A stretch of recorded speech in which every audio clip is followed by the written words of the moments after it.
কিন্তু এই জায়গাটা একটু বদ্ধ জায়গার মতোই, চতুর্দিকে ওয়াল, উপরে সামিয়ানা আছে। আমার মনে হয় এখানে স্বাভাবিকভাবে রাতের কমপক্ষে 12টা, 12:30 পর্যন্ত মাহফিল চলতে পারে। কথা ঠিক না বেঠিক?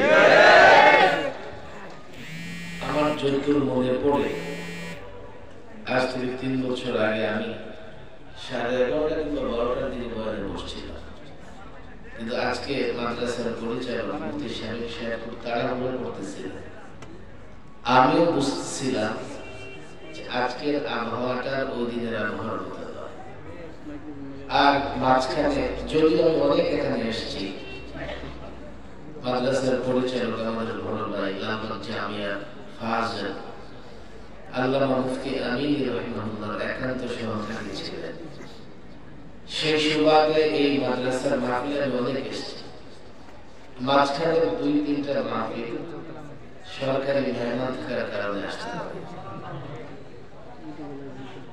এবার মুক্ত হয়েছে, চলে এসেছে। আল্লাহ যদি তৌফিক দেন আমি তো আসবো ইনশাআল্লাহ। এক তো প্রতিষ্ঠানের মাহফিল, দ্বিতীয়ত যিনি প্রতিষ্ঠাতা তার সঙ্গে দীর্ঘ সম্পর্কের কারণে এখানে আসতে পারে। ছাত্র জীবনে আমি এলাকায় এসেছি, অবশ্য তখন এই এলাকা ছিল না। আমার যতদূর মনে পড়ে এই গোটা এলাকাটাই শূন্য ছিল, কিচ্ছু ছিল না। এখন তো মাশাআল্লাহ বিল্ডিং, ঘর বাড়ি তা হয়, সব জায়গায় হয়, নানা এলাকাতে এমন আছে। তার যাই হোক, আমার পরে আরেকজন মজলুম আলিম দ্বীন মাওলানা জুনায়েদ হাবিব সাহেব এই এলাকার অত্যন্ত জনপ্রিয় একজন বক্তা। উনিও আসবেন, আর না এসে উপায় নেই, কারণ প্রোগ্রামটা শামীম সাহেবের। গতকাল মাওলানা জুনায়েদ হাবিব সাহেবের প্রোগ্রাম ছিল মহাশখালী। কক্সবাজারের পাশে একটা দ্বীপ আছে মহাশখালী। আমার ছিল আগের দিন, আমি চলে আসছি। উনি গতকাল জানলেন, জিজ্ঞেস করলাম গেলেন না কেন? অসুস্থ। আজকে কিন্তু অসুস্থ বলে ছাড় পাওয়ার কোন সুযোগ নাই।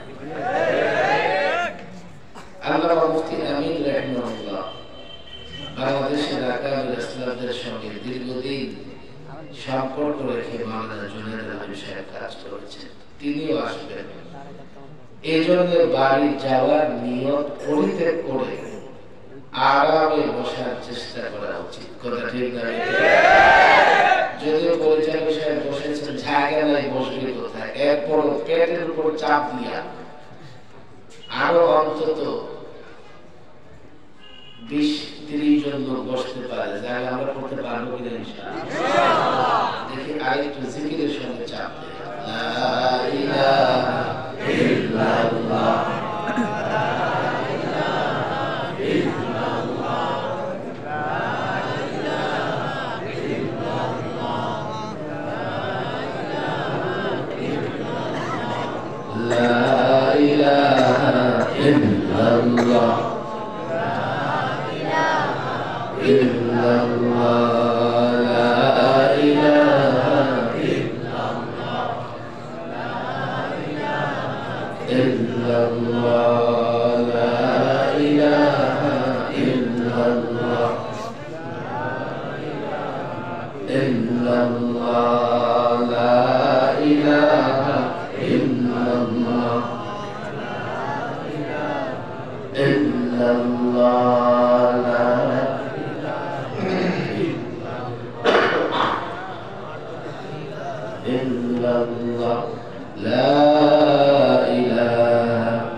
গোটা 20-30 বসার জায়গা হয়েছে তো মাশাআল্লাহ।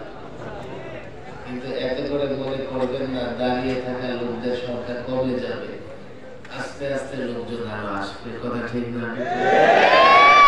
এই জন্য আমি ওপেন জনতার সামনে মাওলানা শামীম সাহেবকে বলে যাই, গ্রাম এলাকায় এত ছোট জায়গায় মাদ্রাসা হয় না। আপনি আশেপাশে কোথাও কম পক্ষে 10 বিঘা জায়গার ব্যবস্থা করবেন। 10 বিঘা জায়গা লাগিয়ে লাগে না, একটা মাঠের দরকার নেই মাদ্রাসা আছে না ভাই? একটা পুকুর, একটা মাঠ, সুন্দর বিল্ডিং, বাচ্চাদের খেলাধুলার জায়গার দরকার আছে না? আমার মনে হয় আপনারা সহযোগিতা করলে এখনো এদিকে অনেক জায়গাতে সস্তায় জায়গা পাওয়া যায়। হ্যাঁ, একটু গ্রাম অঞ্চলে গিয়ে বড় জায়গায় মাদ্রাসা শুরু করলে সময় লাগবে, তবে অন্তত আগামী 200 বছর পর্যন্ত সুন্দরভাবে এখানে পড়াশোনা চলবে। এই যে এখানে এটা হেড অফিস থাকতে পারে বা এখানে হেফজখানা থাকতে পারে, আমি বলবো হিম্মত নিয়ে, সাহস নিয়ে বড় জায়গা এদিকে কোথায় পাওয়া যায়, আল্লাহর নামে সাহস করে হিম্মত করে নামলে ব্যবস্থা হবে তো ইনশাআল্লাহ। এই মাহফিলে বলে যাই, আগামী মাহফিলের আগে কার্যক্রম দেখতে চাই। কথা ঠিক না ঠিক?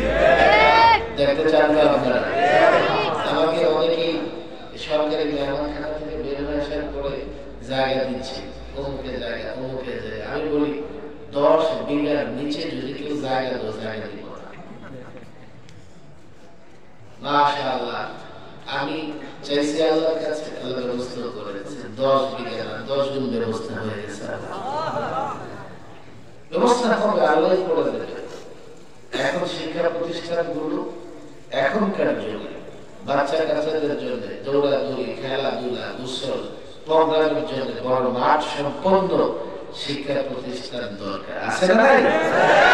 নানা কারণে দরকার আছে। এক সময় শুধুমাত্র একটা শ্রেণীর বাচ্চারাই মাদ্রাসায় পড়তো, এখন আপনি সব লেভেল, সব শ্রেণীর বাচ্চা কাচ্চারা মাদ্রাসায় পড়ে, মাদ্রাসায় পড়া ছাড়া কোনো উপায় নাই।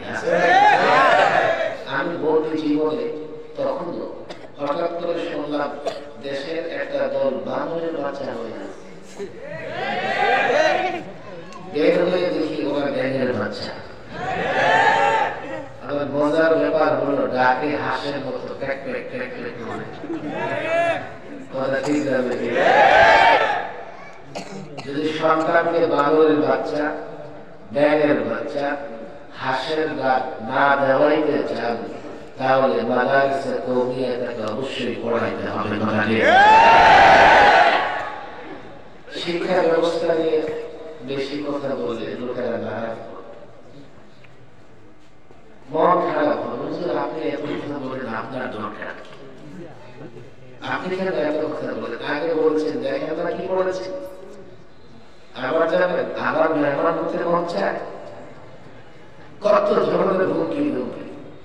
কিন্তু আমি যখন জনতার দিকে তাকাই, আমি যখন দেশের মানুষের মনোভাব বুঝতে চেষ্টা করি, আমি যখন দেশের মানুষের পক্ষ নিয়ে কথা বলার চেষ্টা করি, আমি যখন দেশের মানুষের ঈমান আমল হেফাজতের কথা বলি, তখন এই কথিত শিক্ষা ব্যবস্থা নাস্তিক বানানোর এই ব্যবস্থাকে কোনোভাবেই মেনে নিতে পারি না। মাদ্রাসা কওমিয়ার শিক্ষা ব্যবস্থা ছাড়া